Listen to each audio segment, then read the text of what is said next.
വ്യാജരേഖ ചമച്ച കേസിൽ ബീഹാർ MP പപ്പു യാദവ് അറസ്റ്റിൽ. വഞ്ചനയിലൂടെ വീട് തട്ടിയെടുത്തുവെന്നും പിന്നീട് ഓഫീസായി ഉപയോഗിക്കുകയും ചെയ്തുവെന്ന പരാതിയിലാണ് അറസ്റ്റ്. വെള്ളിയാഴ്ച രാത്രി പട്നയിലെ വസതിയിൽ നിന്നും അറസ്റ്റ് ചെയ്ത പപ്പു യാദവിനെ ദേഹാസ്വാസ്ഥ്യത്തെ ഉണ്ടായതിനെ തുടർന്ന് ആശുപത്രിയിൽ പ്രവേശിപ്പിച്ചു. 31 വർഷം പഴക്കമുള്ള വ്യാജരേഖ ചമക്കൽ കേസിലാണ് അറസ്റ്റ്. 1995 ഗാർഡാനിബാഗിൽ രജിസ്റ്റർ ചെയ്ത വസ്തു തർക്കവുമായി ബന്ധപ്പെട്ട കേസിലാണ് നടപടി.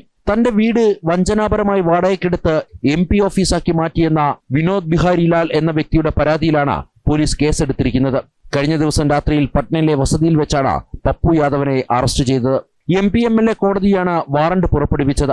അറസ്റ്റിന് പിന്നാലെ പപ്പു യാദവിന്റെ അനുയായികളും പോലീസും തമ്മിൽ ഏറെ നേരം ഉന്തും തള്ളുമുണ്ടായി. അറസ്റ്റിന് ശേഷം ദേഹാസ്വാസ്ഥ്യമുണ്ടായതിനെ തുടർന്ന് പപ്പു യാദവിനെ ആശുപത്രിയിൽ പ്രവേശിപ്പിച്ചു.